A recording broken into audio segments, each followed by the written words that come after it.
Welcome, I'm Ijoma Onyato. Tonight, Senate President Dr. Bukola Saraki appears before Code of Conduct Tribunal, pleads not guilty. Tribunal chairman allows Senate President to go on self-recognition, adjourns sitting till October the 21st. The former head of state, General Yakubu Gowon, defends the armed forces of Nigeria on allegations of extrajudicial killings, also demands apology from Amnesty International. And ECOWAS heads of state meet in Abuja over Burkina Faso coup, orders military junta to hand over power to the civilian administration. On business news tonight, Central Bank of Nigeria warns on economic recession, cuts down on cash reserve ratios.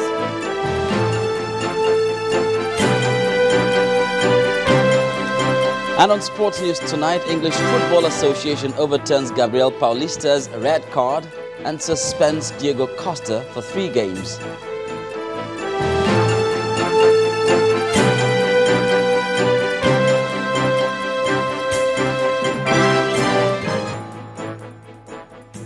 The Senate President, Dr. Bukola Saraki, today appeared before the Code of Conduct Tribunal, accompanied by the Deputy Senate President and several other senators.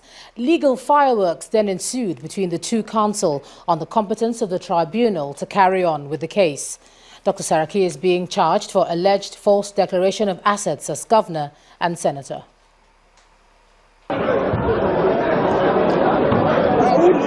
The Senate President, Senator Bukola Saraki, finally made an appearance at the resumed seating of the Code of Conduct Tribunal to answer charges of false declaration leveled against him by the Code of Conduct Bureau. Attempts by lawyers to the Senate President, Senator Saraki, to prevent his arraignment again provoked an exchange of legal fireworks as the prosecutor accused the defense team of trying to frustrate his trial. The provision of this Act, that is the Administration of Criminal Justice Act, shall apply to criminal trial for offences established by an Act of National Assembly or other offences punishable in the Federal Capital Territory, Abuja. So, my lord, that Act on its own said any court, administrative criminal justice system in Abuja should apply it. It says so. And the only exception is the subsection 2. Say the provision of this Act shall not apply only to court martial. So it's only court martial that say no, we cannot apply it. My lord, your lordship ruling yesterday, a party cannot come and say she will revisit your ruling of yesterday. I'm not agree with it. Reopen argument. That is what the Legal Council has done this morning. The Code of Conduct Tribunal is never conceived as a court by the Constitution. And no legislation of the National Assembly can empower it to act as a court or dress it with judicial powers, which are only meant to be exercised by the courts created by Section 6 of the Constitution. This conclusion has solved most of the nagging problems yet to be answered in this case. Since the Code of Conduct Tribunal is not a court and has no power of criminal trial, it cannot issue any warrant for the arrest or imprisonment of a person under any guise. In fact, the power given to the tribunal under paragraph 18 of the 5th schedule of the Constitution does not extend to ordering the arrest or detention of any person who contravenes the Code of Conduct. The legal battle to have the Senate President docked for alleged false declaration of assets was finally laid to rest as the chairman of the tribunal ruled against the defense team as Senator Saraki pleaded not guilty to all the charges. Not guilty. The prosecutor opened his case by denouncing the Senate President's claims of not being aware of the charges preferred against him. After the plea of not guilty has been taken or no plea has been made, the prosecutor may open the case against the defendant, stating shortly by what evidence he intends to prove the guilt of the defendant. So, my lord, that is what I'm expected to do, and also under your lordship's the rules of this court, apart from Administration of Criminal Justice Law. Yes. I intend to discharge my duty by stating briefly the evidence I want to call. The defense team, however, opposed the opening of trial, saying the 1999 Constitution provides a platform for accused persons to be given adequate time to prepare for their defense. Section 36(6)(b) says every person who is charged with a criminal offense shall be entitled to be given adequate time and facilities for the preparation of his defense. He told the tribunal that he was just coming across these charges for the first time. Rotimi Jacob will tarry a while. Let the Constitution, let him be given adequate time and facilities to brief and instruct his legal team. The tribunal chairman granted the Senate President's bail on self-recognition and adjourned trial to commence from October 21st, 2015. And after the ruling by Justice Danladi Umar, the Senate President, Dr. Bukola Saraki, moved into the dock to take his plea. He pleaded not guilty to all 13-count charges read to him. Dr. Saraki told the tribunal in his opening remarks that although he was before the tribunal, he was hearing of the offences for the first time. The tribunal adjourned to the 21st through to the 23rd of October. How do you plead? Guilty or not guilty? I believe that my presence here and before now was to look as a way of defending my rights. But I've come here to subject myself. I believe that I'm here, strongly believe I'm here, because I am the Senate President. I don't believe that I'd be here if otherwise. Mr. Chairman, I want to say that I observed that we made reference to some of the good work the Senate has done in the criminal administration. The same Senate was the one that passed the Code of Conduct Bureau Act of 2001. That clearly states in Section 3D that I just want to make these opening remarks to show that I believe in the rule of law.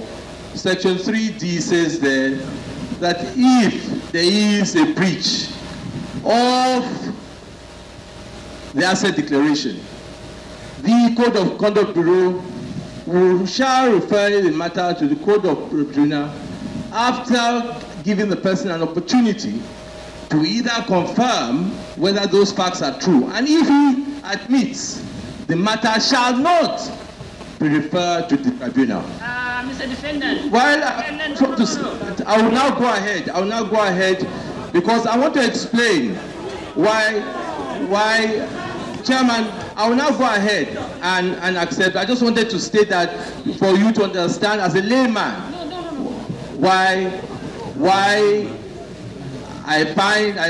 I'm puzzled why I should be before the tribunal. I thought that the Code of Conduct should have first called me according to the law, because we have been talking here about the new Nigeria. We have been talking about, especially the prosecutors, been talking about Nigeria going forward. Mr. Chairman, this is the first time, and we are all watching, we are before the new world, not before Nigeria. And we all should be seen to do. I will compare myself with the due process. And that is why I felt that before now, some of those issues need to be raised. So, as stated, I want to state that I am not guilty. And after making an appearance at the tribunal, the Senate President, Dr. Bukola Saraki, says that he's being hounded by those who are not in support of his rise to the position of the Senate President. In a 5-paragraph statement signed by him, he says, "I reiterate my belief that the only reason why I'm going through this trial is because I am Senate President. If I were to be just a senator, I doubt if anybody will be interested in the asset declaration form I filled over 12 years ago."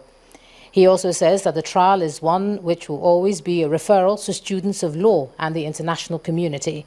He then thanked his colleagues who joined him for their solidarity and his counsel for their performance. Now, to discuss the trial of the Senate President at the CCT, I'm now being joined on the News at 10 by a legal practitioner, Mr. Adebola Lema. Thank you so much for joining us on the News at 10. Thank you. All right, before now, the heated argument had been for the Senate President to appear. Yes, ma'am. He has now appeared. Yes. Where is this leading us? trial could not have commenced today because his plea has just been taken.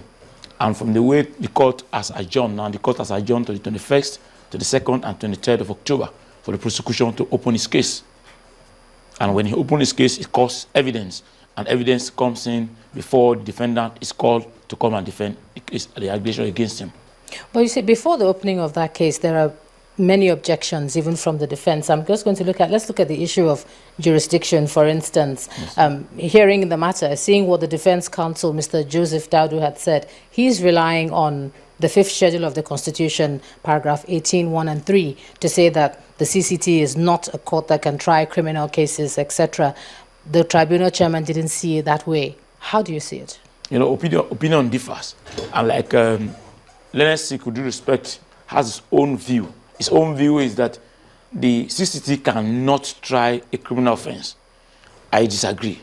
The CCT can try a criminal offense because it's expected, because the charge that the Senate President has been brought before the court is a criminal charge. And because it's a criminal charge, the CCT can take care of that. But seeing that he had approached the Federal High Court, he had approached the Court of Appeal, those matters are still pending. None of them has given any decision as we speak. The Federal High Court was expected to sit on Monday, but because of the New Year celebration, the court could not sit. So none of them has taken any decision. And as it is, the Senate President preempted the CCT. He should have waited for the CCT to give his verdict before taking any steps. Are you saying that he could still have approached the Federal High Court and the Court of Appeal after submitting himself to the tribunal? Is that what you're trying to say? At the end of the proceeding, judgment will be given. When judgment is given, he has 3 options. I can either appeal to the Court of Appeal. It could also go by way of certiorari to the Federal High Court. Because if you look at it, the CCT is an inferior tribunal.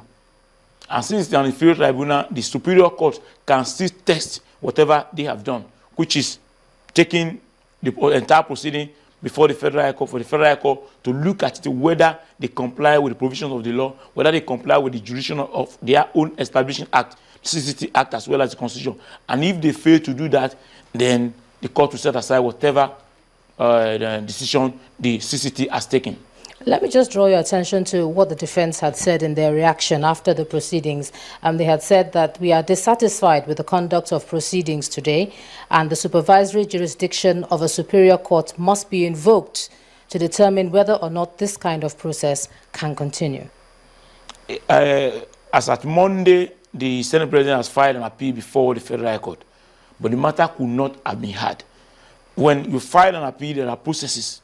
When you file an appeal, you compile the record until the record gets to the Court of Appeal, and that's when they call appeal has been entered. I know, but what until he's trying to... Until the appeal is entered, you cannot, the court and the CCT will still continue to do its proceedings. I guess the issue at hand is whether or not this process should actually continue at all at the CCT. That's what I'm getting at. There's nothing that is stopping the CCT from continuing its proceeding as we speak. And if there's nothing stopping it, it will continue until there's an order from the appellate court saying stop. All right. Well, looking at what the Senate President had said afterwards, he had made a statement which we took, reiterating his belief that the only reason why he's going through this is because he's the Senate President right now, and nobody would have been interested in it if he wasn't. Like they say, the defense of witch hunting is not a defense at law. Come, put the card before the table. If you have a case to answer, answer it. If you do not have any defense, tell the court you don't have any defense. So the issue of whether he was being prosecuted or being humiliated by a political opponent does not arise.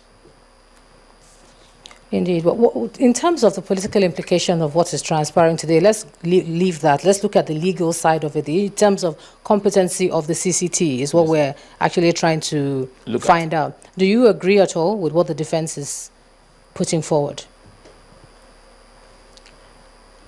I will agree to some extent. To what extent do you agree? To what extent is the fact that, one, the Constitution says 3 people shall, that the CCT shall comprise of 3 members.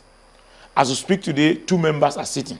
Though they have cited a provision of the interpretation that it allows 2 to... But the question is that, can a lower law reduce the effect of a ground norm, which is the Constitution, the answer is no. Explain. The interpretation is a similar law. It's a statute. It's an act. The Constitution has provided that the CCT shall comprise of 3 persons, chairman and 2 members. As we speak today, the chairman and the member is sitting. So by that, the defense has a reason to have some questions. Why is 2 people sitting instead of 3? However, they have cited, the prosecution has cited the provision of the interpretation that saying the chairman and a member can form a quorum.